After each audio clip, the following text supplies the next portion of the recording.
Bueno, muy buenas tardes con todos los presentes. Buenas tardes a nombre del Instituto de Bioética de la Universidad Católica Santo Toribio de Mogrovejo.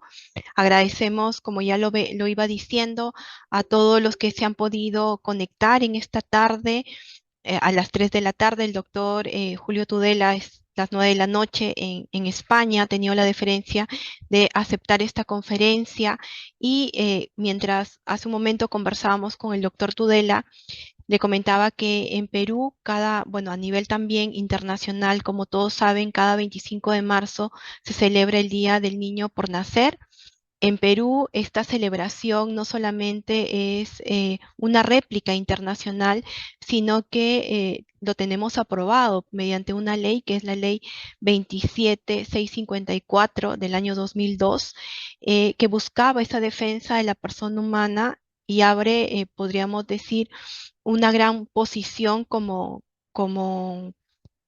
país, ¿no? En definitiva. Después también en el año 2022, el Congreso de la República, justamente el 19 de marzo, en el año 2022, el Congreso de la República aprueba la moción que declara de importancia e interés nacional la conmemoración del niño por nacer, ¿no? Le comentaba que tiene que ser, está institucionalizado esta fecha, lo cual también nos permite socializar y decir públicamente la importancia del niño por nacer, ¿no? También, como sabemos, o los que somos peruanos y los que no están conectándose de otros países, pues nosotros tenemos una constitución política del Perú muy proteccionista, una constitución de 1993, que en su artículo 2 establece claramente que toda persona tiene derecho a la vida, ¿no? Y luego tanto el Código Civil de 1984 como el Código de los Niños y Adolescentes establece claramente que la vida se inicia con la concepción, ¿no? Y que el concebido es sujeto de derecho para cuanto le favorece. Esto no solamente son frases frías, sino frases que tienen una gran fortaleza jurídica, ¿no? De tal forma que el concebido, o sea, que el ser humano en sus primeros estadios tiene el mismo derecho que una persona que ha nacido, ¿no? Por tanto, nuestro ordenamiento jurídico es claro en proteger la vida desde el momento de la concepción, teniendo como base un dato científico, evitando así que el derecho se contamine pues con ideologías o subjetivismos, ¿no? Que lleven a una desprotección de la persona en sus estadios más vulnerables y se cometan graves injusticias. ¿Por qué digo la importancia de aquellas corrientes de pensamiento? Porque algunos también hay corrientes por ahí que tratan de hacernos entender que la concepción no se inicia desde la unión del óvulo y el espermatozoide, sino que se da a posteriori en el momento de la implantación, con lo cual esto generaría ¿qué sucede en esos 7 o 15 días, ¿no? Puedo disponer de esa vida humana, etcétera, ¿no? Todo eso, pues en nuestra constitución, el, el el legislador en ese momento lo que quiso, haciendo una interpretación clara, es defender la vida desde el momento de la unión del óvulo y el espermatozoide. En este sentido, desde el Instituto de Bioética, en esa alianza que nos consideramos con grandes amigos, con los colaboradores del Observatorio de Bioética de la Universidad Católica de Ávila, en quien lo dirige el doctor Julio Tudela, hemos querido tener esta tarde, esta conferencia, una mirada bioética de la protección al concebido a nivel internacional, ¿no? Y para eso, pues voy ahora a leer la hoja de vida reducida del doctor Tudela, porque es una hoja bastante grande. Él es licenciado en farmacia por la Universidad de Valencia y especialista en análisis clínicos, es máster universitario en bioética por la Universidad de Valencia, es doctor también por la Universidad Católica de Valencia, San Vicente Mártir, e investigador también de la propia universidad. Ha sido director o es director del Instituto de Ciencias de la Vida y director del Máster de Bioética. Ha llevado numerosos cursos de formación continua para farmacéuticos y de bioética y derecho sanitario. Posee una gran trayectoria en la docencia en la misma Universidad Católica de Valencia, así como en la Universidad Pontificia de Comilla, entre otras universidades, no solamente españolas, sino también fuera de España. Es autor de diferentes publicaciones, entre ellas el estudio del mecanismo de acción del anticonceptivo de emergencia, análisis de la información técnica suministrada por la Agencia Europea de Medicamentos, entre otras y muchos más publicaciones que tiene. Actualmente es director del Observatorio de Bioética de la Universidad Católica de Valencia.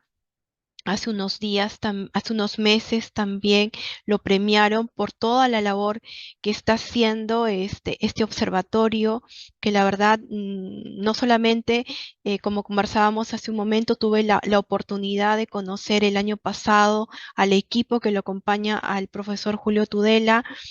Son personas convencidas, trabajadoras y sobre todo que tienen un buen líder a la cabeza para seguir trabajando en todos estos temas relacionados con la vida, la defensa de la persona, de su dignidad. Sin más, yo le agradezco al doctor Tudela la deferencia y también le hago extensivo el saludo de nuestra rectora, la doctora Patricia Campos, y de las autoridades que algunas nos están acompañando aquí. Agradecerle por su disponibilidad y le dejo en el uso de la palabra. Doctor, su micrófono está desconectado. Ahí Pero está. ahora, perfecto. Bien, muchísimas gracias, Rosa. Muchísimas gracias a vuestra universidad por darme esta oportunidad. Estoy contento de poder estar con vosotros. He tenido relaciones académicas, este curso no, pero el pasado sí, estuve dando clases en alguna de vuestras sedes virtuales, y tengo buenos amigos en Perú. Alguno de ellos veo que está aquí presente en la reunión, así que estamos, como me decía antes Rosa, estamos como en familia, ¿eh? Estoy muy contento. Estoy además feliz de que me cuente que todavía en Perú estáis apostando por la verdad y por la ciencia, porque al final los que apuestan por la vida están en lo correcto, están en el lado correcto de la ciencia. Esto es importante decirlo, ¿eh? No estamos aquí haciendo ideología, no defendemos la vida por una posición ideológica o religiosa, sino que desde la bioética hacemos una defensa de la vida porque creemos que la evidencia científica nos dice que el embrión humano es un individuo de la especie humana desde el principio y que en las civilizaciones que han hecho distinción en los tipos de individuos de la especie en cuanto a su dignidad, de tal manera que a algunos se les debe respetar y a otros no, estas civilizaciones, como diré más adelante, han sucumbido a su propio retroceso. Bien, la situación actual de Perú es para celebrarla. Cada día que se mantiene esta protección al no nacido, se están salvando vidas. Cuanto más tarde irrumpan estas nuevas tendencias de exterminio tanto con el aborto como con la eutanasia, pues cuanto más tarde irrumpan en vuestro tejido social, más vidas se habrán salvado. Esto es así, ¿no? Desgraciadamente, al otro lado del charco, en Europa, las cosas no son así. Estamos peor incluso que en Estados Unidos. En Estados Unidos hay algunos movimientos, como sabéis recientemente, con la reversión de la sentencia Roe versus Wade, etcétera, que el estado de Alabama, que ha legislado también a favor de la vida. Es decir, hemos tenido unos cuantos movimientos en Estados Unidos esperanzadores, que es cierto que están contrapesados por otros movimientos mucho más intervencionistas en cuanto a terminar con la vida del no nacido, pero en Europa las cosas se están poniendo muy feas. Y entonces yo quiero contaros cuál es nuestra situación, porque un poco Europa, el primer mundo, es un poco el espejo, ¿no? Donde los países, muchos países identifican desarrollo con lo que ocurre en el primer mundo. Y desgraciadamente no todo lo que ocurre en el primer mundo es un signo de desarrollo. Hay muchas de las cosas que se dan en el primer mundo que son verdaderos retrocesos antropológicos, verdaderos retrocesos de la civilización. Cuando hablamos del trato que se le está dispensando al ser humano vulnerable, y así amplío, no me refiero solo al embrión o al no nacido, pero también me refiero al dependiente, al enfermo incurable. Lo digo porque esta semana pasada Francia ya ha hecho un movimiento para legalizar la eutanasia. Ya quieren legalizar la eutanasia en Francia. Hace unas semanas el presidente francés Macron no solamente no se conforma con que el aborto sea reconocido como un derecho de la mujer,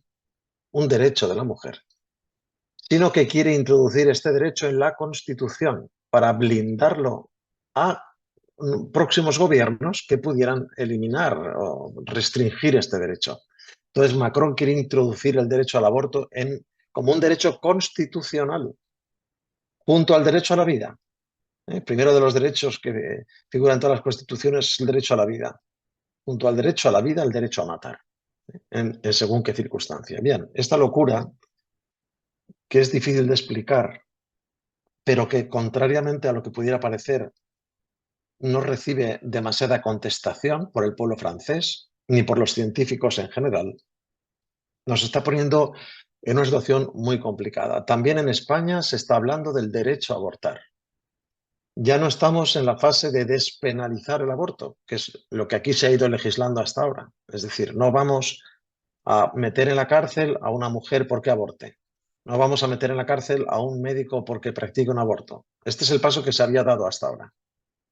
Ahora estamos diciendo que el aborto es un derecho de la mujer y por lo tanto no se le puede negar. Y no solamente no se le puede negar, sino que se le tiene que facilitar y se le tiene que subvencionar y se tiene que meter los medios públicos sanitarios para facilitar el ejercicio de este derecho. Bien, esto es terrible. La Madre Teresa de Calcuta, cuando recibió el Premio Nobel de la Paz, fue invitada a un desayuno, lo que los norteamericanos, estadounidenses llaman los desayunos de oración. Y fue invitada a un desayuno de oración en Washington. Y allí, frente a altos mandatarios de Estados Unidos, se le invitó a hablar sobre la paz. Ella había recibido el Nobel de la Paz. Y entonces la Madre Teresa empezó su discurso diciendo, si aceptamos que una madre mate a su hijo, ¿cómo podremos decirle a un hombre que no mate a otro hombre? Esa fue su entrada, ¿no? Con una gran libertad de discurso que no se reprimía ante el escenario que tenía delante. Si aceptamos que una madre mate a su hijo, ¿cómo le diremos a un hombre que no mate a otro hombre? Estaba hablando de la paz. Porque aceptar que una madre mate a su hijo es el mayor atentado contra la paz que podemos hacer hoy. Bien, hoy estamos en este punto. Hemos normalizado el aborto en muchos países, en muchísimos países. Afortunadamente no es así en Perú. Espero que siga siendo mucho tiempo así en Perú. Pero en Europa prácticamente en todos los países, salvo una excepción, hemos normalizado el aborto y además lo hemos normalizado hasta extremos que desconocemos. Porque como ahora comentaré, el aborto no es solo el aborto declarado. El aborto no es solo el aborto de la mujer que acude a una clínica abortista para terminar con su embarazo.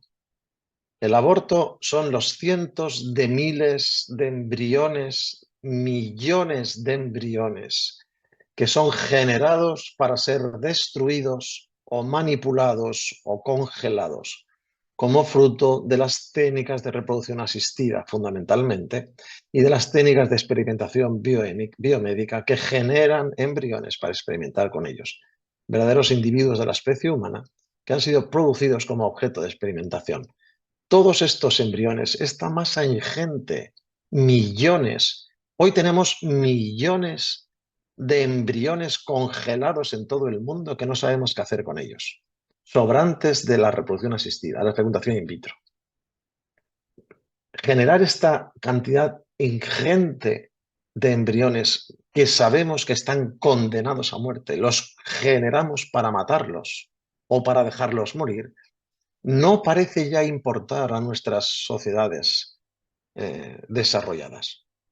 Estas cifras espeluznantes no aparecen en las estadísticas del aborto. Hoy tenemos un problema cuando medimos la magnitud del aborto y es, primero, todos estos embriones, como decía antes Rosa muy bien, todos estos embriones preimplantatorios generados in vitro que han sido apartados del estatuto de individuo de la especie humana, del estatuto de persona, y por tanto no les son reconocidos ninguno de sus derechos. Todos estos embriones los tenemos ahí amontonados, condenados a muerte, no parecen importarnos, no se publican las estadísticas y no tienen nada que ver, por ejemplo, en España, con los 100.000 abortos que se declaran porque son 100.000 mujeres que han ido a las clínicas abortistas a ser practicado un aborto. Frente a esta cifra de unos 100.000 abortos, hay que contabilizar una cifra mucho mayor de la cantidad de mujeres que se someten a ciclos de reproducción asistida y que por cada hijo que finalmente puede nacer como fruto de estos ciclos de reproducción asistida, un número que puede oscilar entre 6, 8, 10, 12 embriones, dependiendo del el número de intentos, etcétera, y el número de embriones implantados, 6, 8, 10, 12 embriones por cada niño nacido son descartados o son criopreservados con un destino incierto.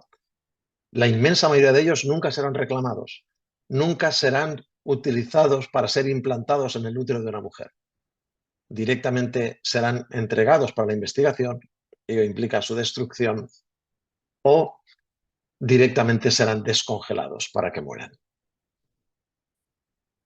Este es el drama de lo que nosotros llamamos aborto silencioso, cuyas dimensiones son enormemente superiores a las del aborto conocido.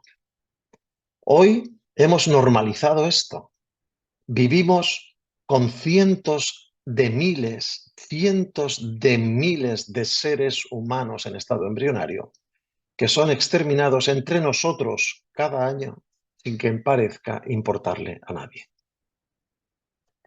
Llegados a este punto, habría que preguntarse algo. ¿Cómo hemos llegado hasta aquí? ¿Qué ha hecho que el ser humano pueda llegar a endurecerse de esta manera, dejando de considerar a uno de los suyos, al ser humano inmaduro que él fue en un momento de su existencia? ¿Cómo hemos llegado hasta aquí? Y porque tengo el tiempo limitado, estaría con vosotros hablando toda la tarde, pero no es posible. Siempre hay que hacer una restricción de tiempo. Voy a hacer una pequeña síntesis de las causas que creo que habría que subrayar. La primera es, ¿alguien sigue poniendo en duda en 2024 que el embrión, el cigoto, el primer estado embrionario, el embrión unicelular, el cigoto fruto de la fecundación del espermatozoide y el ovocito, ¿alguien se atreve a poner en duda hoy que ese cigoto es un individuo de la especie humana sin ninguna duda, con toda la potencialidad para convertirse en un adulto, vivir una serie de años hasta morir de forma natural? ¿Alguien pone en duda esto? Si alguien se atreve a poner en duda que el cigoto unicelular ya es un individuo identificable sin ningún género de dudas como perteneciente a la especie humana, es porque no ha estudiado suficiente. Las evidencias científicas hoy no dejan ninguna duda. El programa de desarrollo que identifica la existencia de una vida humana está presente en el cigoto desde el momento de la penetración del espermatozoide en el ovocito. Hay experimentos muy interesantes publicados por la Universidad Rockefeller en Estados Unidos. Ellos no lo hacen con mucha intención de favorecer la vida, ellos no tienen demasiado, no les importa demasiado la vida humana embrionaria, pero investigan con embriones. Y hay un experimento de ellos con embriones de pocos días, 6, 8 días, embriones de pocos días, en los cuales han evidenciado con imágenes que se puede visualizar la puesta en marcha ya del programa de desarrollo. Hay ya una evolución epigenética ordenada, programada en las células, en las primeras células del embrión, que marcan rutas evolutivas bien definidas hacia el crecimiento y desarrollo ordenado del embrión primero. Aquellas tesis que sostuvo la Comisión Warnock en los años 80, finales de los años 80, cuando nace Louis Braun, aparece la fecundación in vitro y aparece una nueva realidad en el mundo científico, que es que podemos tener el embrión en el laboratorio, fuera del cuerpo de su madre, y podemos verlo evolucionar, y podemos manipularlo, y podemos seleccionarlo y podemos implantarlo. Cuando aparece esta posibilidad, aparece un gran conflicto ético. ¿Qué hacemos con estos embriones? ¿Qué hacemos con estos embriones? Son seres humanos y son seres humanos. ¿Qué podemos hacer con ellos? ¿Podemos generar más de los que vamos a utilizar? ¿Podemos generar seres humanos para condenarlos a muerte? Y aparece este problema ético. Entonces, ¿sabéis que se genera primero la Ethics Advisory Board en Estados Unidos y un par de años después la Comisión Warnock en Gran Bretaña, que se dedica a tratar de establecer un marco ético que permita darles un tratamiento a estos embriones obtenidos in vitro en el laboratorio y que disponemos de ellos porque están fuera del cuerpo de su madre? Bien, trágicamente, el resultado de este Ethics Advisory Board y la Comisión Warnock inventan, porque es un invento, el término preembrión. Este término inventado fue una invención completamente arbitraria porque no se basaba en la existencia de ninguna evidencia. Simplemente eligieron un momento evolutivo de la vida de ese embrión, que es el desarrollo del tubo neural, el primordio del sistema nervioso del embrión. Eligieron arbitrariamente ese momento. Podían haber elegido otro, el latido cardíaco o la formación de la primera neurona o el funcionamiento orgánico del sistema circulatorio o, no sé, cualquiera. O el funcionamiento o la aparición de la primera sinapsis neuronal, yo qué sé. Hubieran podido elegir cualquier momento, pero eligieron arbitrariamente ese, el comienzo de la aparición del tubo neural. Bueno, y entonces decidieron que como eso coincidía más o menos con el día 14 desde la fecundación, pues ese era el momento que por consenso decidieron que aparecía la vida humana como vida humana individual, identificable como individuo de la especie humana. Esto fue una decisión terrible, arbitraria, injustificada, acientífica, cuyas consecuencias heredamos hasta la fecha de hoy. Nadie de los que entonces en aquellos comités aprobó el término preembrión, nadie de aquellos, ni sus seguidores, mantiene hoy esta postura. Nadie se atreve, con las evidencias que hoy acumulamos en nuestras manos, nadie se atreve a seguir hablando del preembrión. No existe el preembrión. No existe el preembrión. Existe el embrión desde el primer momento.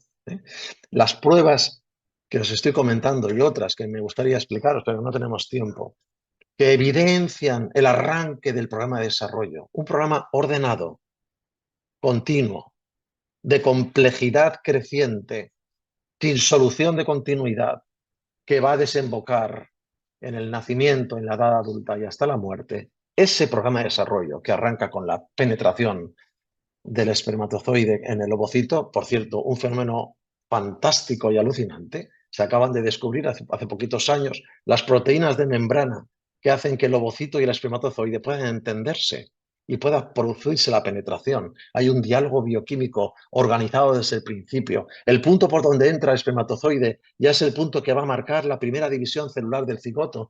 Hay un proceso que está bien definido desde el principio. Este programa de desarrollo identifica la existencia de un individuo de la especie humana. Desde la ciencia hoy esto no se puede negar. ¿Cuál es la herencia terrible que todavía sufrimos desde aquella comisión Warnock? Pues que aunque hoy reconocemos que aquella arbitrariedad de decir que existía un preembrión, aunque hoy reconocemos que aquello no tiene sentido, seguimos haciendo con el supuesto preembrión lo que hoy ya no deberíamos poder seguir haciendo si hemos coincidido en que no existe tal preembrión. Aquellos 14 días que se marcaron en la existencia primera del embrión humano para excluirlo de naturaleza humana y desproveer de inconvenientes éticos su manipulación, aquella herencia todavía la mantenemos hoy. De tal manera que hoy nuestra Organización Mundial de la Salud mantiene todavía que el embarazo comienza con la implantación. Esto es otro problema que tenemos científico, injustificable. ¿Cómo puede ser que la Organización Mundial de la Salud siga manteniendo que la gestación comienza con la implantación? Porque la Organización Mundial de la Salud hereda la filosofía de aquellas comisiones que excluyeron al embrión humano temprano de la consideración de persona, de individuo de la especie humana, para poder manipularlo. Bien, para darse margen en las técnicas de reproducción asistida y la investigación biomédica con embriones. Estos son situaciones coyunturales aprobadas por consenso. Gracias a Dios pueden ser cambiadas y espero que sean cambiadas en el futuro. Por lo tanto, la primera cuestión ¿es el embrión un ser humano? La respuesta es sin duda. Sin duda, hoy, desde la evidencia, la acumulación de evidencias científicas, el, el embrión humano constituye un individuo de la especie humana desde el momento de la fecundación. No digo ya desde la combinación cromosómica y la gestación del nuevo genoma, digo desde el momento de la fecundación. Tenemos evidencias que señalan la penetración del espermatozoide en el ovocito como el punto de arranque del programa de desarrollo. El conocimiento de los procesos epigenéticos en el embrión temprano, la información de posición de las células del propio embrión que se organizan perfectamente, estructuralmente, etcétera. Tenemos una acumulación de evidencias que nos hablan de un individuo organizado desde el principio. Pero habría que preguntarse en este punto, ¿y ese ser humano, del cual ya no podemos dudar de su existencia, es persona? ¿Es sujeto de derechos? ¿Pueden otorgarse derechos a unos seres humanos y no a otros? ¿Pueden establecerse condiciones que creen categorías de seres humanos? Yo no puedo matar a mi vecino en España. Si mato a mi vecino, cometo un crimen. Pero si yo soy médico y mi vecino tiene dolores porque tiene un cáncer de páncreas y pide la eutanasia, entonces yo puedo matar a mi vecino.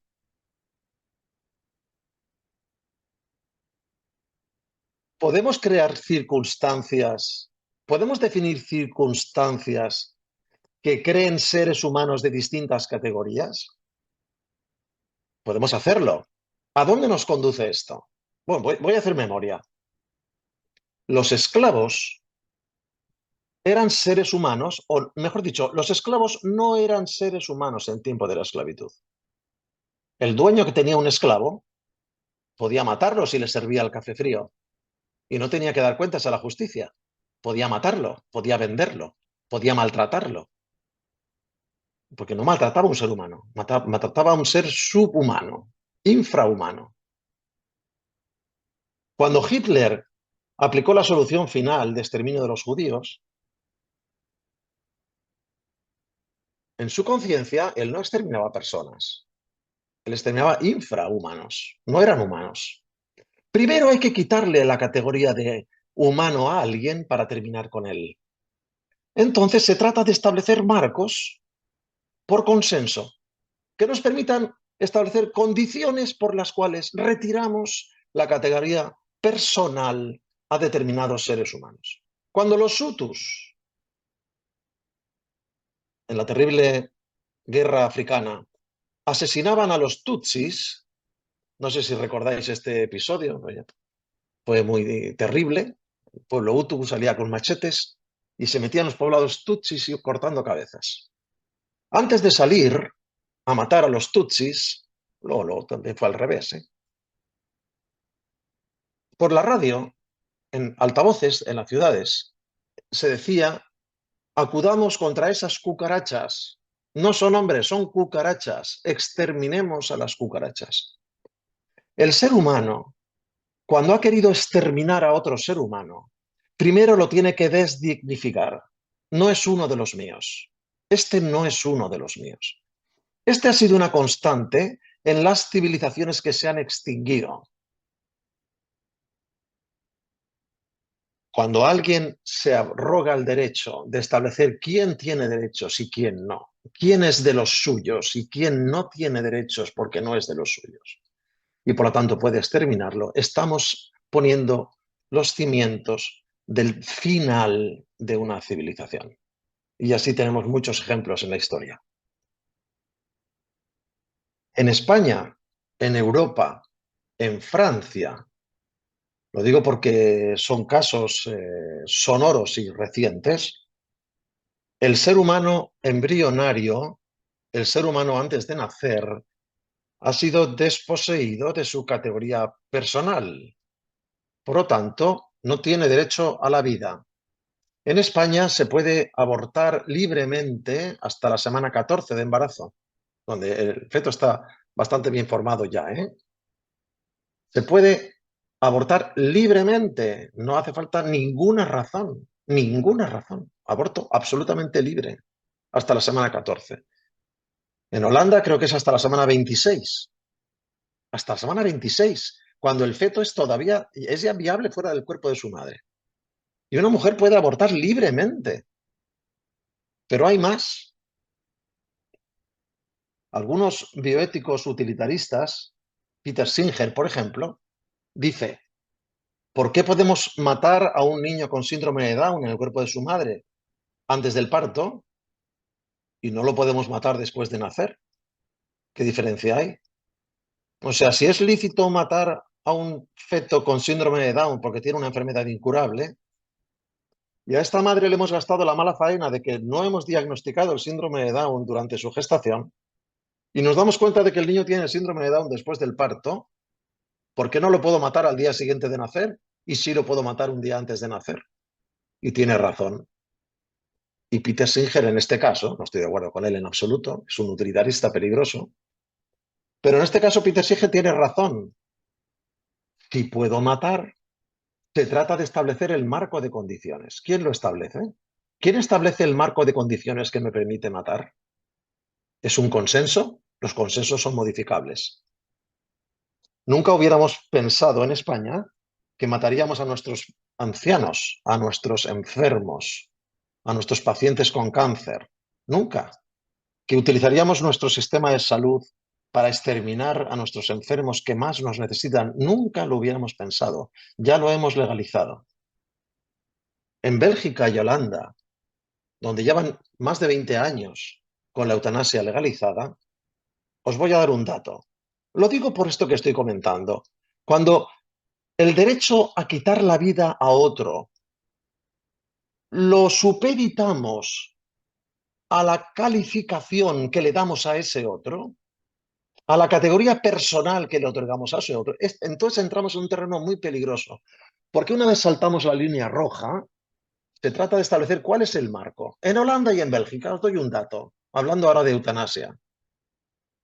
Más de la mitad de las eutanasias, este está publicado en una excelente revista de primer orden, sajona, anglosajona. Más de la mitad de las eutanasias practicadas a pacientes de más de 80 años, repito, más de la mitad de las eutanasias practicadas a pacientes de más de 80 años no han sido pedidas por ellos. Se trata de eutanasias involuntarias. Esta laxitud hacia el desprecio a la vida es lo que llamamos la slippery slope, la pendiente resbaladiza. Cuando alguien se arroga el derecho de quitarle la dignidad a otro y de juzgar si ese otro tiene derecho a vivir o no, entramos en un terreno muy complicado, un terreno resbaladizo, donde cada vez las exigencias de respeto hacia la vida se diluyen más, donde cada vez es más fácil terminar con la vida de otro.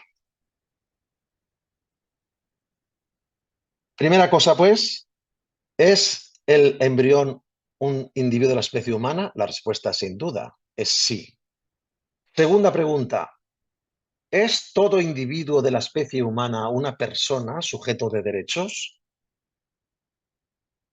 ¿Es posible que existan seres humanos persona y seres humanos no persona? O como se dice ahora, cuasi persona. ¿Es menos persona el dependiente? ¿Es menos persona el enfermo mental? ¿Es menos persona el paciente comatoso? ¿Es menos persona el embrión? ¿Y el embrión en qué estado? ¿En qué momento de su evolución? ¿Es menos persona el embrión preimplantatorio que el embrión implantado? ¿Es menos persona el feto que el recién nacido? ¿Es menos persona el paciente con cáncer que tiene 3 meses de esperanza de vida que el que tiene 3 años de esperanza de vida? ¿Es más persona si no sufre dolor que si sufre dolor? Vamos a establecer qué nivel personal le otorgamos para saber si podemos terminar con él o no. Esto es siniestro. Esto es siniestro. Y es terrible que hayamos llegado a este momento, que hayamos puesto el progreso humano, el avance científico al servicio de la cultura de la muerte, para exterminar a los débiles, a los vulnerables, a los que no pueden defenderse. Hemos elegido en los países desarrollados terminar con los que más nos necesitan. Esto es terrible. Sigo. Segunda causa. Cuando la mujer decide abortar, como se esgrime aquí para defender el derecho al aborto, ¿está decidiendo sobre su propio cuerpo?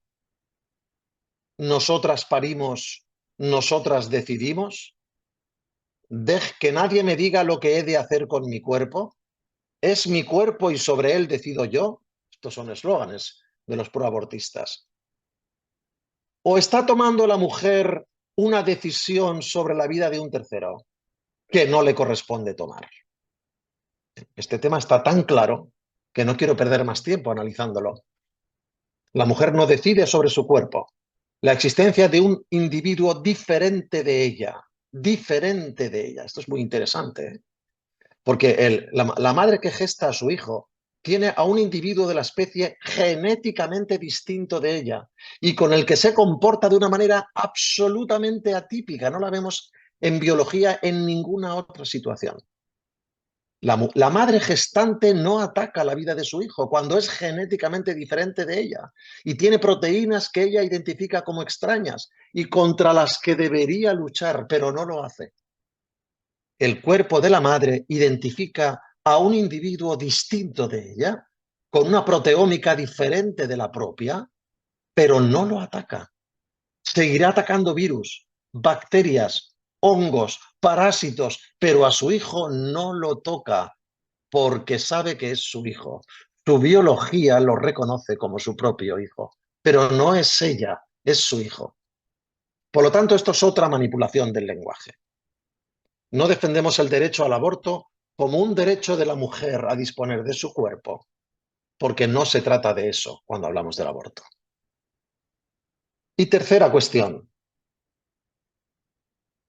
¿es el derecho de autonomía un derecho ilimitado? ¿Podemos defender el derecho al aborto o el derecho a la eutanasia en virtud del respeto al derecho de autonomía de todo paciente? ¿Es su vida, que haga lo que quiera con ella? Es decir, ¿tiene preeminencia el derecho de autonomía sobre todos los demás derechos? ¿O hay límites al ejercicio del derecho de autonomía? ¿Puedo decidir lo que me dé la gana sobre mí, sobre mi cuerpo, mucho menos sobre el cuerpo de otros?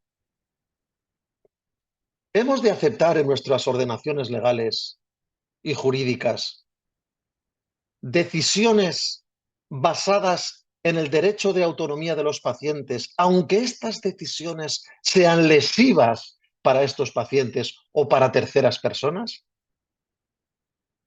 ¿Hemos de respetar la autonomía en toda circunstancia? En España se puede aplicar hoy la eutanasia a un enfermo mental, un enfermo con una depresión mayor que quiere morir y pide la eutanasia. No se le trata la depresión mayor, se le aplica la eutanasia. Los psiquiatras han saltado, ¿estamos locos o qué nos pasa? Un paciente que con solicitud de muerte anticipada es un paciente que tiene un trastorno mental, está pidiendo ayuda. ¿Cómo hemos pasado de tratar la depresión a acabar con el deprimido? Es esta línea, muy importante. ¿Hemos de respetar la autonomía de la mujer cuando de su decisión se deriva un acto maleficente? Para ella y para su hijo, para los dos. Lo digo porque en España el aborto es definido como salud sexual y reproductiva. La ley del aborto en España no se llama ley del aborto, ¿eh? Quedaría demasiado claro. Lo de la ley del aborto es malsonante. Entonces se llama Ley de Salud Sexual y Reproductiva. Y en este punto quiero hacer una puntualización, en este momento. El aborto no genera salud para nadie. La práctica del aborto es un atentado contra la salud diametral. El aborto no solo no genera salud en el bebé que extermina, sino que las evidencias se acumulan sobre los efectos secundarios del aborto sobre la mujer que aborta. Estos efectos, que hasta ahora habían sido analizados por muchos estudios, algunos a favor, otros en contra, pero los metaanálisis que han recogido datos de muchos estudios, por tanto con poblaciones, muestras de población muy amplias y con seguimientos más largos, llegan a conclusiones absolutamente indiscutibles.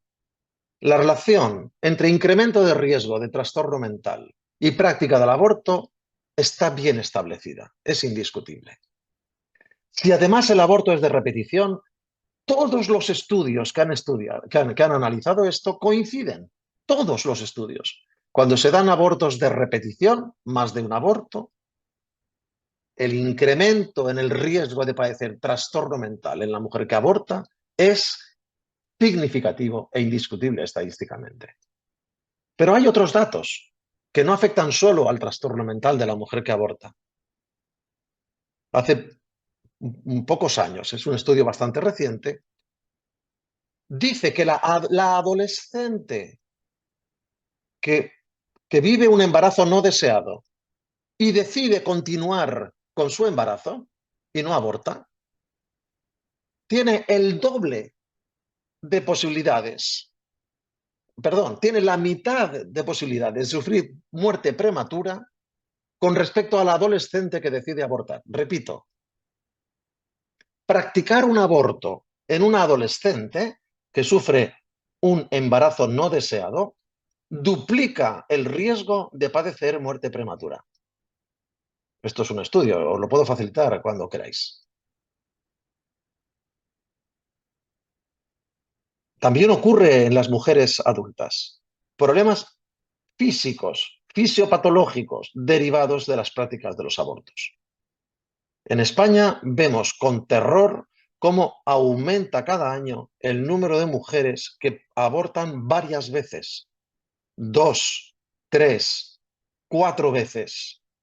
Sabemos positivamente, porque todos los estudios que han analizado esto coinciden, que cuantos más abortos, el riesgo de tentativas de suicidio o de prácticas de suicidio o de trastorno mental o de caer en adicción de drogas o de problemas con la justicia, un montón de cosas, se multiplica y tanto más cuanto más veces se practica el aborto. Sin embargo, contemplamos con tristeza que el aborto en los países como el nuestro, en los que ha sido considerado como un derecho, el aborto se ha convertido en un método contraceptivo más. Muchas mujeres no toman contracepción, no usan preservativo. Es tan fácil abortar que emplean el aborto como método contraceptivo, porque nadie les informa de las secuelas gravísimas que esto les puede provocar a la larga. Por último, tenemos el drama del aborto químico. El aborto químico está provocando decenas de miles de abortos que no son declarados. Hoy en día, en Estados Unidos se puede hacer y en Europa de manera ilegal también, se puede comprar la RU486, mifepristona, sola o asociada con misoprostol, que son los fármacos abortivos, por Internet. Tú lo pides por Internet y te llega a casa. Muchas mujeres están practicándose abortos químicos sin declarar nada, sin acudir al hospital a no ser que tengan una hemorragia masiva, que desgraciadamente ocurre con cierta frecuencia y tienen que ingresar. Pero si pueden pasarlo en casa, sufren el aborto en la soledad de su casa, nadie se entera de que han abortado. Esto va increciendo. Incluso en muchos hospitales en España se está dispensando la R486, la mifepristona, y si la mujer se la lleva a su casa y se la toma en su casa, allí no consta que la mujer ha abortado. Hay un iceberg del cual solo conocemos la parte flotante, pero que esconde una masa de abortos no declarados, también asociados al uso creciente de los abortivos químicos, que hacen que el drama que nos asola es mucho más grande de lo que pensamos que es. Bien. Asociado al problema del aborto, no solamente debemos subrayar el exterminio de seres humanos inocentes. Dos, la agresión hacia la salud de las mujeres que abortan y que no son informadas. Tres, la ausencia de alternativas.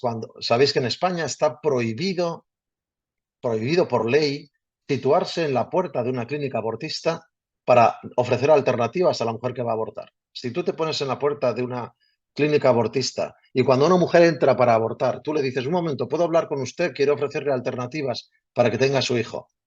Si esta mujer te denuncia, tú vas a la cárcel. Está prohibido hacer esto. Cuando una mujer va a abortar, antes de la última reforma de la ley del aborto en España, había que ofrecerle un paquete de información con opciones, alternativas, ayudas. Hoy en día esto se ha suprimido. Si la mujer no lo demanda, no se le dice nada. No se le hace una ecografía. No se cruza una palabra con ella. Entra, se le aborta y se va. Nadie le ha ofrecido una alternativa. Sabemos por las organizaciones que ayudan a las mujeres con problemas y que tienen embarazos no deseados que más del 90%, repito la cifra, más del 90% de las mujeres que desean abortar, a las que se les ha ofrecido ayuda para continuar con su embarazo y después de tener a su hijo, más del 90% abandonan su deseo de abortar y prosiguen con su embarazo. Ocurre algo parecido con la eutanasia también, ¿sabéis? En las clínicas de paliativos hay estadísticas que dicen, de los enfermos que entran en nuestras clínicas demandando la eutanasia, cuando les ofrecemos cuidados paliativos de calidad, más del 90% de ellos decide que no le apliquemos la eutanasia. Se trata de cuidar, de cuidar. Hay un tercer problema muy serio. He dicho, un primer problema es el exterminio de los embriones inocentes. Segundo problema, el maltrato, la manipulación de la mujer, que es abocada hacia el aborto, sin información, sin ayuda, sin alternativas. Esto es un atentado contra la mujer, no es una liberación de la mujer. Pero hay un tercer problema, que es el problema demográfico de nuestra civilización. Estamos en los países desarrollados en tasas de natalidad peligrosas, peligrosísimas, que nos abocan al exterminio como civilización. Si hace falta 2 y pico hijos por mujer para mantener la tasa de población, en España no llegamos ni a un 1. Estamos en un 0, hijos por mujer. El aborto, sin duda, y la extensión del aborto, y la extensión de la contracepción, y la extensión de los abortos preimplantatorios, con las píldoras poscoitales y con los métodos contraceptivos que actúan por mecanismos antiimplantatorios, la extensión de los exterminios de los embriones en centenares de miles, es sin duda un factor que contribuye de manera significativa a este terrible invierno demográfico que asola a los países desarrollados. Quiero terminar con un mensaje de esperanza. Diréis, ¿cómo es posible después de lo que nos ha dicho? Pues por lo que decía mi querido San Juan Pablo II. Porque al final el mensaje con el que siempre me gusta terminar estas charlas es: la vida vencerá. La ciencia y la verdad están de parte de la vida. Lo mejor del ser humano está de parte de la vida. Y Dios que lo crea está de parte de la vida. Por lo tanto, la esperanza es nuestra. Al final, los que estamos defendiendo la vida somos los que verdaderamente colaboramos al crecimiento y al desarrollo del ser humano y su civilización. Así que os animo a seguir en esta línea sin titubear.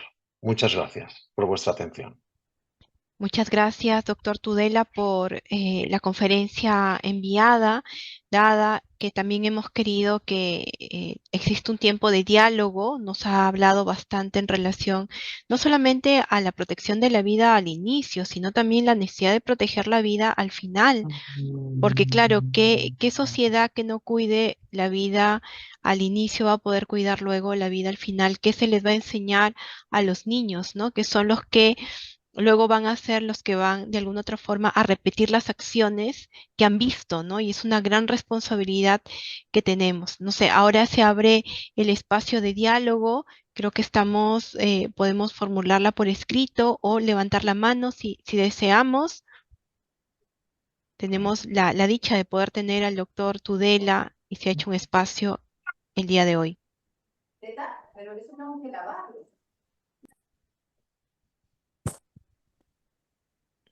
Pueden levantar. He visto alguna mano levantada, pero luego ha Sí, desaparecido. ay, perdón. Por aquí hay una pregunta que formula un participante y dice, ¿cómo orientar a personas que han sido violentadas y fruto de ello tienen un embarazo? Muy bien, esta Oh, es una pregunta que surge siempre. Esto es lo que aquí eufemísticamente llamamos aborto ético. Aborto ético, ¿eh? Al aborto tras la violación se le llama aborto ético. Yo siempre digo, ¿es posible un aborto ético? ¿Encaja la palabra ético con la palabra aborto? ¿Se puede abortar éticamente? ¿Qué hacemos con la mujer que ha sido violada? La violación es una forma terrible de violencia que hemos de combatir. Por cierto, no estamos haciendo lo suficiente para combatir esta ola horrible de violaciones, porque estamos extendiendo la pornografía sin control, que es el origen de muchas de las conductas de los violadores. Pero bueno, dicho esto, esta pregunta siempre nos la hacemos. Es decir, muchas personas que son contrarias al aborto llegan a este punto y aquí dudan. Dicen, no, estoy en contra completamente del aborto. Pero, salvo una excepción, cuando la mujer es violada, esa mujer ha sido violentada. Tener ese hijo es vivir con el fruto de la violación. No le podemos pedir a una mujer que cargue con esto toda su vida. Esto es terrible. Bien, todos estos argumentos no se sostienen. La crudeza de una violación, la terrible violencia que se esconde tras una violación, a lo que nos llama es a ayudar a esta mujer, a acompañar a esta mujer, a tratar a esta mujer, a defender a esta mujer, a tratar de terminar con esta lacra, pero también a su hijo, porque su hijo no es culpable. Su hijo es víctima como su madre.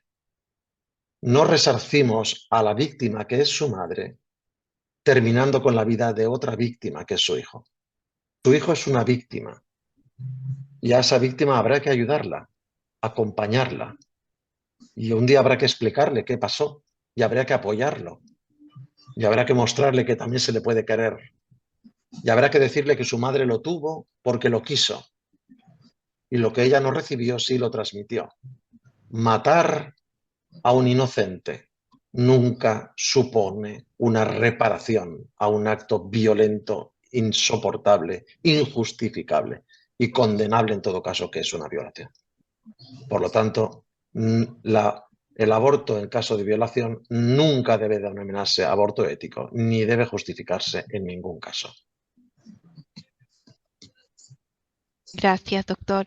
Aquí hay otra pregunta en donde nos establecen, bueno, que está científicamente claro el tema del inicio de la vida, pero lo que no está claro aún, nos señalan, es el motivo por el cual continúan todas estas corrientes con esos determinados intereses, ¿no?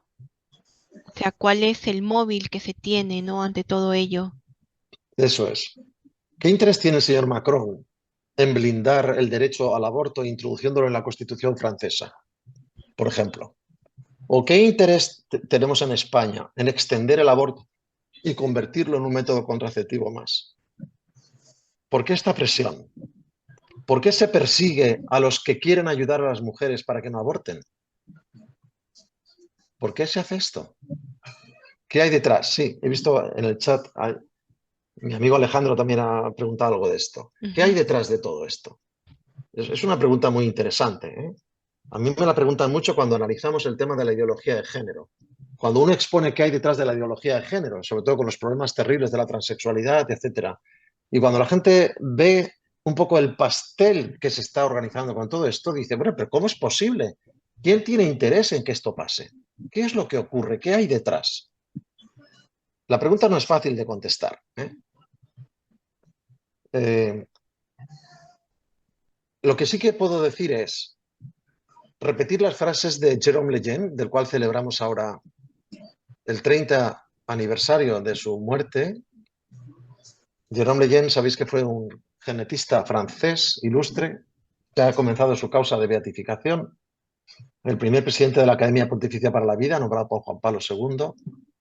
Era un candidato al Nobel y perdió el premio Nobel porque defendió la vida de los no nacidos y de los niños con síndrome de Down, cuya base genética, la trisomía del cromosoma 21, descubrió él. Jerome Lejeune decía, la calidad de una civilización se mide por la forma en que trata, el trato que dispensa a sus miembros más débiles.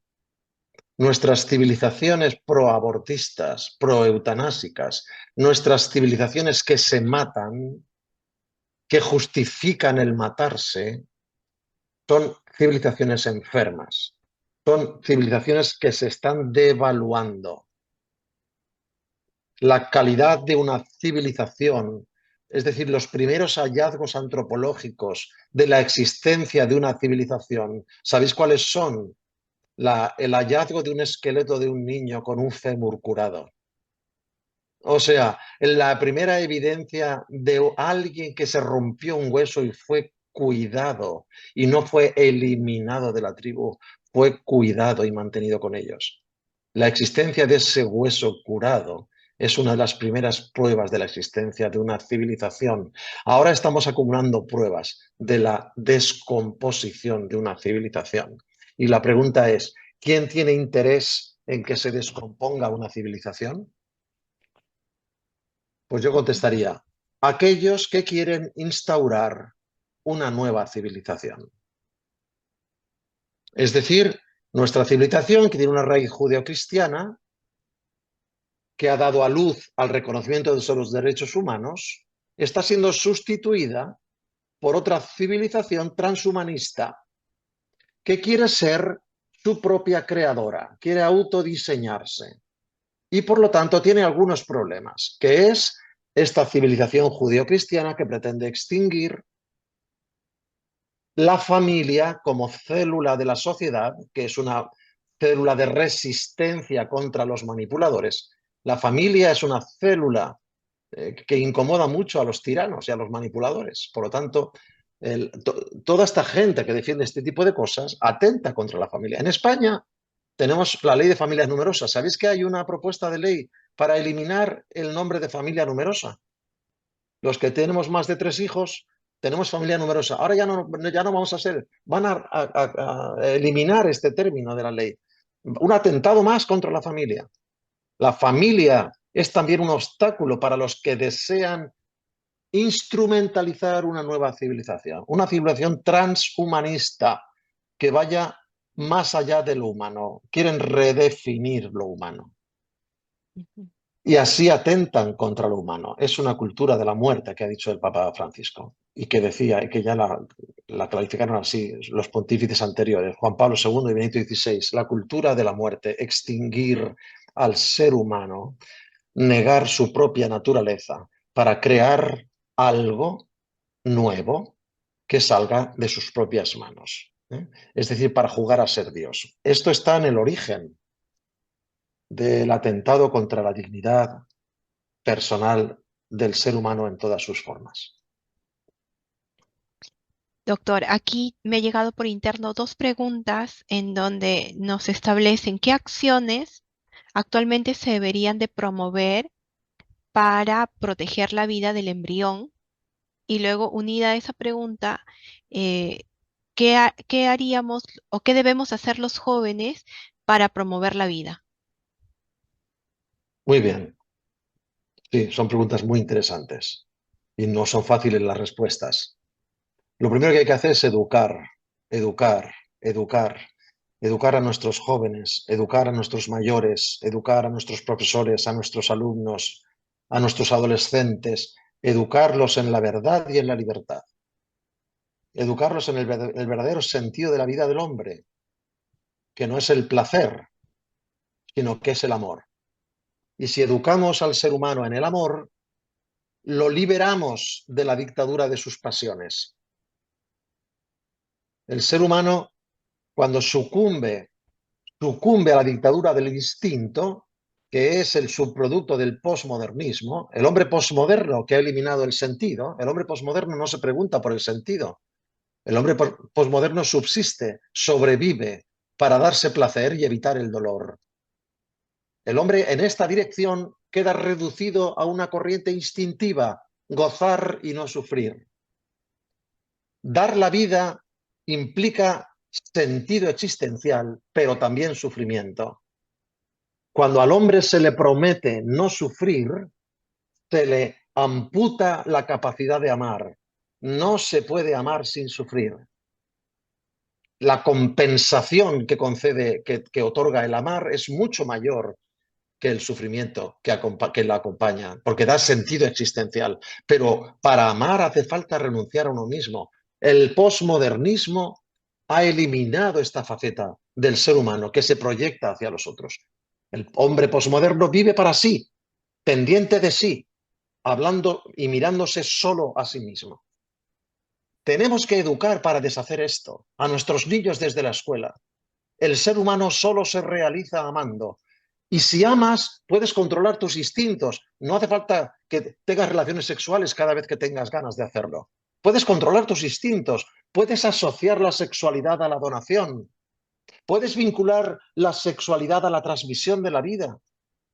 Puedes responsabilizarte de los hijos que engendras, porque lo que da sentido a la existencia es ser para otro, es proyectarte en el otro, es hacer que otro viva por ti. ¿Enseñamos esto en nuestras escuelas? ¿Enseñamos esto en nuestras universidades?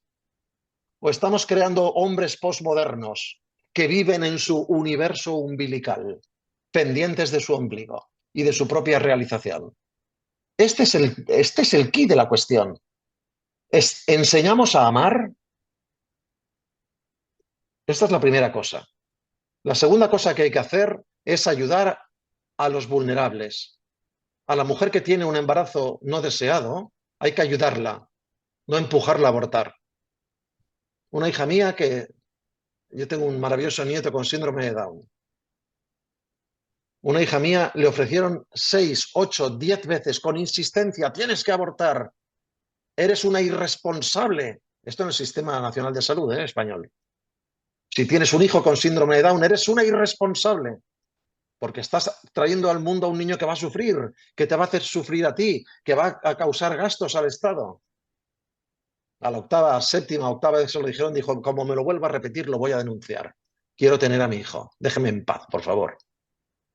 Ayudemos a la mujer que sufre. Ayudemos a la mujer que no quiere embarazarse y se ha quedado embarazada. Ayudemos a la mujer que tiene un hijo con problemas. Ayudémosla. Dediquemos el dinero a lo que vale la pena y no a las estupideces en lo que nos lo estamos gastando. Por lo tanto, ofrezcamos ayuda y acompañamiento a las mujeres que sufren. Os repito esta estadística. Más del 90% de las mujeres que quieren abortar y les son ofrecidas ayudas durante y después del embarazo, abandonan su voluntad de abortar. Por lo tanto, educar, acompañar y, por último, si hablamos de la eutanasia o de los vulnerables, cuidar, cuidar, cuidar. Cuidar al vulnerable como quisiéramos que se nos cuidase a nosotros. Doctor, aquí hay una pregunta que siempre es controversial en el sentido que a veces se nos puede tachar a los pro vida que somos inhumanos, ¿no? Dice, ¿qué sucede cuando el bebé y la madre están en peligro de muerte? Si se da un parto, el aborto estaría permitido, o sea, me imagino que cuando se pone en riesgo la vida del niño, la vida de la madre, ¿qué se debe optar? ¿Cómo se debe hacer? ¿Hay una fórmula igualitaria o son casos particulares? Bien, aquí hay una casuística enorme, pero hay una norma ética que podemos establecer. Nunca se puede justificar intervenir para matar directamente. Es decir, hoy en día en clínica no se produce esta situación que se esgrime muchas veces. He de matar a uno para que sobreviva al otro. Esto no se produce hoy en día, ¿eh? Lo que sí que puede pasar es que podamos salvar a uno y no a los dos, pero no intervenir para matar. Hemos de tratar de salvar a todos los que podamos. Y si hemos de elegir entre salvar al hijo o a la madre, que es una situación que también es muy difícil que se dé, es una decisión que se puede tomar, si es ético tomar cualquier decisión. Hay madres que deciden entregarse por su hijo y hay madres que dicen, yo prefiero vivir, tengo más hijos. Estas decisiones, pero en la práctica, estas situaciones es muy raro que se den. Yo diría que no se dan ya, ¿eh? Lo que sí que puede ser es que podamos salvar a uno de los dos. Imagínese el caso. Una mujer se le declara en el segundo mes de embarazo un cáncer de cabeza de páncreas. Sabemos que es un cáncer agresivo y que evoluciona deprisa. ¿Qué hacemos con ella? Si le damos una quimio, probablemente haremos abortar. Y si no aborta, probablemente este niño sufra malformaciones por la quimioterapia. Pero si no le damos quimio y esperamos a que dé a luz, va a ser muy tarde. Esta mujer va a morir de cáncer. Entonces, ¿qué hacemos? ¿Lo abortamos al niño para darle la quimio? ¿Le damos la quimio a riesgo de abortarlo? Es una situación paradigmática, ¿eh? De dilema ético, de doble efecto. Entonces, hay que dejar claro una cosa muy clara en bioética. No se puede justificar una intervención directa, dirigida a provocar la muerte, ni de uno ni del otro. No es éticamente admisible. Ahora bien, he de aplicar todos los medios disponibles para tratar de salvarle la vida a ambos. Y si no puedo salvarle la vida a ambos, por lo menos a uno. En este caso, ¿qué haríamos con esta mujer? Si la mujer decide tratarse para tratar de frenar la evolución del cáncer de páncreas, habremos de tratarla. Y si el niño sufre malformaciones y no podemos evitarlo, aceptaremos este doble efecto. Y si aborta como consecuencia de la quimio que le vamos a dar y no hay alternativa terapéutica, le daremos la quimio aun a riesgo de que aborte. Pero no buscamos el aborto, buscamos curar a la madre y no tenemos otra alternativa terapéutica. Por lo tanto, este es el principio de doble efecto, ¿eh? Es un mal no deseado e inevitable. Ahora bien, hay madres que dicen, no, quiero que viva mi hijo, no quiero tratarme. Después de que dé a luz, me tratáis. Y si no llego a tiempo, me moriré, pero quiero que viva él. También es éticamente aceptable, pero esta postura es heroica. No se le puede pedir a ninguna mujer esto. Pero si la mujer decide terminar su embarazo y tratarse después con un elevado riesgo de morir por el cáncer, hay que respetar y es éticamente aceptable también. Luego, la línea roja está en que nunca justificaremos la adopción de una medida que esté dirigida a provocar la muerte. Pero sí aceptaremos la adopción de medidas que como doble efecto inevitable y no deseado puedan provocar la muerte de uno de ambos. Gracias. Había una pregunta por aquí, espérese. Me han llegado varias preguntas. ¿Dónde me había quedado? Aquí. ¿Qué estrategias podemos desplegar en espacios donde han ganado terreno ideologías como como en nuestras universidades, centros de estudio, de tal manera que se logre mayor impacto en la formación de los jóvenes, ¿no? ¿Qué estrategias se pueden hacer frente a esas ideologías que de alguna forma están afectando a los jóvenes? Bien, hacer lo que estáis haciendo. Tenéis que hacer lo que estáis haciendo, ¿eh? Organizar este tipo de foros. Nosotros tenemos, sabéis, una página que aprovecho para deciros la web. Nuestra web es www.observatoriobioética.org. Esta web, www.observatoriobioética.org, es una web, la tenemos también en inglés, bioethicsobservatory.org, Es una web donde estamos permanentemente actualizando información de bioética, siempre desde la perspectiva del respeto de la vida humana y la dignidad humana. Nosotros hacemos este trabajo, tratamos de difundir una cultura. Cada uno tiene que hacer este trabajo en su entorno, difundir una cultura. El que ha conocido la cultura de la vida no puede callarse, no puede callarse. Y a veces gestos pequeños pueden tener grandes repercusiones. Comentaba antes con Rosa, hemos tenido algunos alumnos en el máster, igual que vosotros. Alumnos que han sido médicos que han estado practicando abortos, médicos que han estado eh, a- subidos a esta maquinaria de muerte y de que en un momento de su experiencia han abierto los ojos. Y esta gente se ha convertido en un defensor de la vida. A veces no sabemos hasta dónde pueden llegar nuestros actos. Es muy importante que seamos coherentes,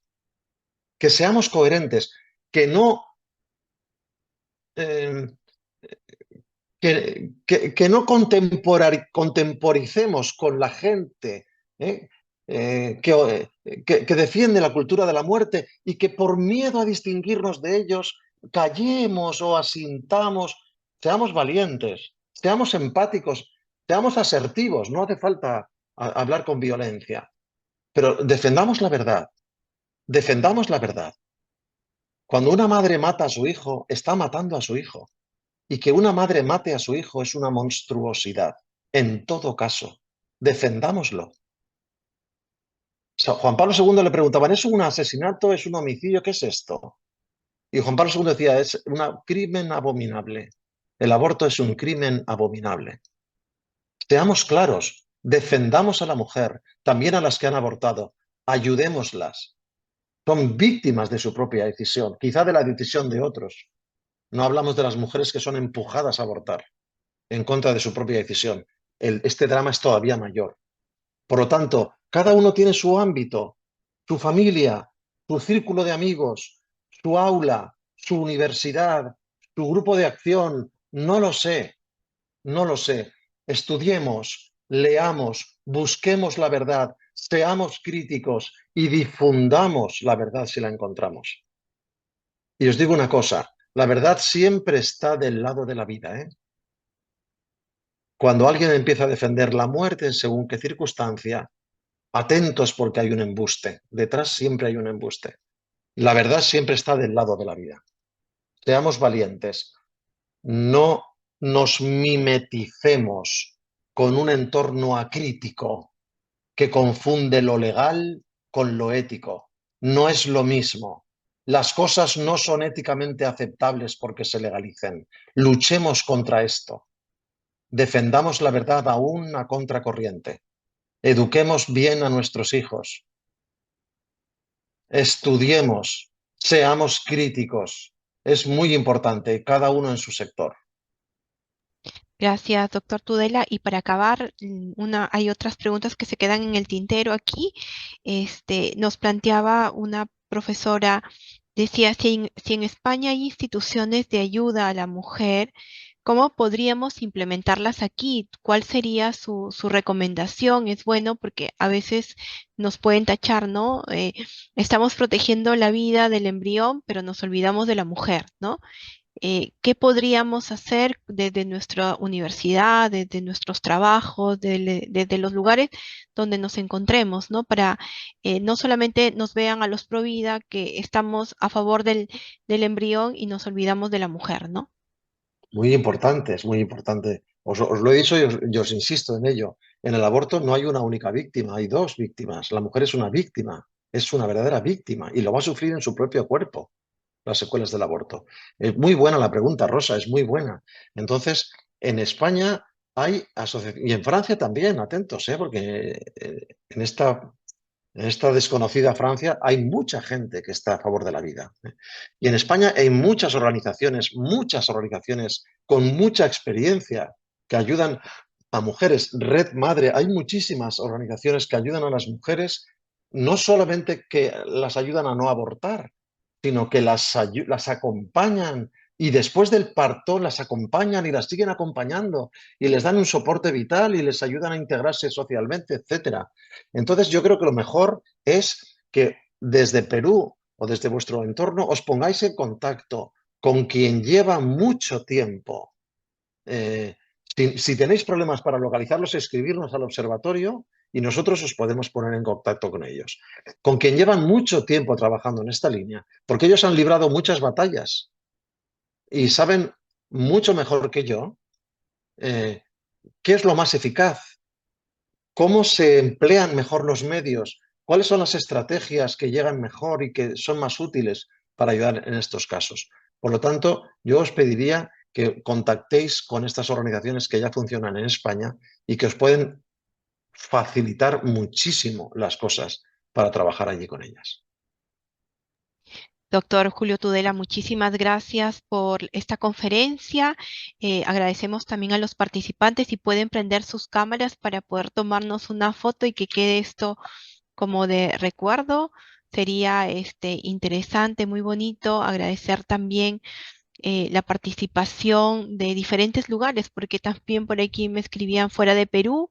Agradecerles, hemos iniciado en el Instituto de Bioética también una serie de conferencias, y ya nos reafirmaba un poco más el doctor Tudela en esa posibilidad de seguir iluminando, ¿no? Podemos ser muchos, pocos, pero lo importante es seguir con la información, formándonos, criticando, ser críticos, ¿no? No quedarnos simplemente con lo que nos dicen los medios periodísticos, sino ir también a la fuente.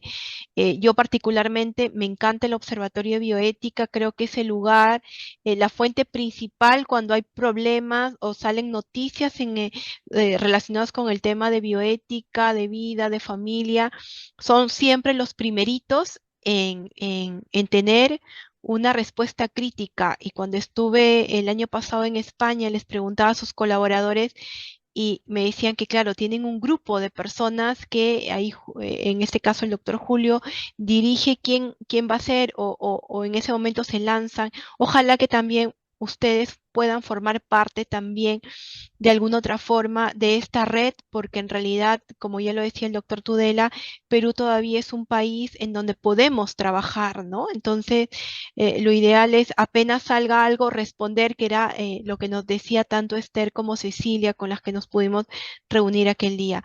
No sé, yo creo que ya nos podemos tomar la foto y doctor Tudela, agradecerle sinceramente, Emily, por ahí si nos ayudas con la foto. Vemos ahí caritas de personas que han estado en las maestrías o que han estado en conferencias con nosotros.